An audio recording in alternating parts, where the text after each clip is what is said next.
Hi అండి, అందరికీ నమస్కారం. నా పేరు సంతోషి.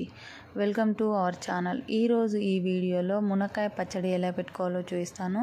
వేడివేడి అన్నంలో చాలా టేస్టీగా ఉంటుంది. కొద్దిగా నెయ్యి వేసుకొని పప్పులో కూడా చాలా బాగుంటుంది.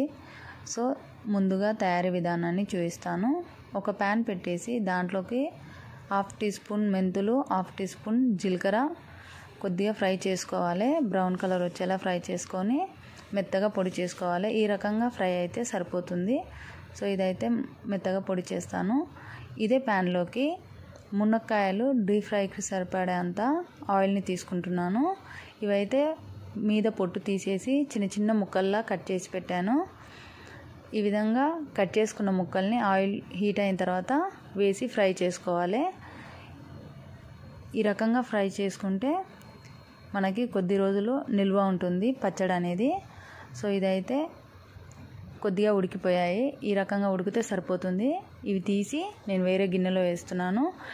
ఒక ఎల్లిపాయల్ని, పెద్దగా ఉన్న ఎల్లిపాయల్ని పొట్టు తీసి పెట్టుకున్నాను. అవి కూడా మెత్తగా చేసుకోవాలి. దీంట్లోకి కొద్దిగా చింతపండుని నానబెట్టి పెట్టాను. దీని గుజ్జుని తీసి వేరే ప్యాన్లో నేను పక్కన స్టవ్ పైన ఉడికిస్తున్నాను. దీంట్లో కొద్దిగా ఆయిల్ వేసి ఇది చిక్కబడేలా ఉడికించుకోవాలి చింతపండు గుజ్జు. దీనివల్ల మనకి పచ్చడిలో కొంచెం పుల్లదనం అనేది వస్తుంది. సో దీంట్లో కొద్దిగా ఆయిల్ వేసి నేను ఉడికిస్తున్నాను. వేరే ప్యాన్ తీసుకొని దాంట్లో పోపు వేసుకుంటున్నాము. కొద్దిగా జీలకర్ర, కొద్దిగా ఆవాలు, కొద్దిగా కరివేపాకు, దీంట్లోకి 2-3 వెండిమిర్చిని వేసి పోపు వేసుకుంటున్నాము. ఈ రకంగా పోపు వేసుకొని చల్లార్చిన తర్వాత మునక్కాయ ముక్కల్లో కలపాల్సి ఉంటుంది. సో ఇది కూడా రెడీ అయిపోయింది. చింతపండును కూడా ఆపేస్తున్నాను. స్టవ్ చిక్కబడిపోయింది. వేరే గిన్నెలోకి మునక్కాయ ముక్కలు, వేయించుకున్న మునక్కాయ ముక్కల్ని వేసేసాను. దీంట్లో 1 టీ స్పూన్ అంతా పసుపుని యాడ్ చేశాను. దీంట్లోకి 1 స్పూన్ సాల్ట్ని కూడా వేసాను. దీంట్లోకి 2 స్పూన్ల కారాన్ని కూడా యాడ్ చేస్తున్నాను. ఇంతకుముందు వేయించి పెట్టుకున్న జీలకర్ర, మెంతుల పొడి, ఇంతకుముందు తీసి పెట్టిన వెల్లుల్లి రెబ్బల్ని దంచి వేశాను. దీంట్లో కొన్ని చిన్న చిన్న సైజులో ఉన్న వెల్లుల్లి రెబ్బలు డైరెక్ట్గా వేసేసాను. మొత్తం కలిసేలా కలుపుకోవాలి. ఈ విధంగా కలిసిన తర్వాత దీంట్లో ఇంతకుముందు ఉడకబెట్టి పెట్టిన చింతపండు గుజ్జును కూడా యాడ్ చేస్తున్నాను.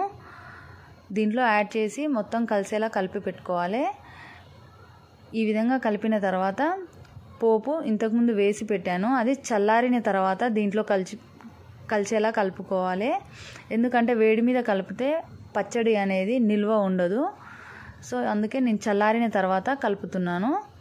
ఇది ఒక 15 రోజుల వరకైనా నిల్వ ఉంటుంది. ఈ రకంగా మునక్కాయ పచ్చడి అనేది కంప్లీట్ అయిపోయింది. సో చాలా టేస్టీగా ఉంటుంది. మా వీడియోస్ చూస్తున్న ప్రతి ఒక్కరూ మా ఛానల్ని సబ్స్క్రైబ్ చేసుకోండి, లైక్ చేయండి, షేర్ చేయండి, బెల్ ఐకాన్ మీద క్లిక్ చేయండి. Thank you.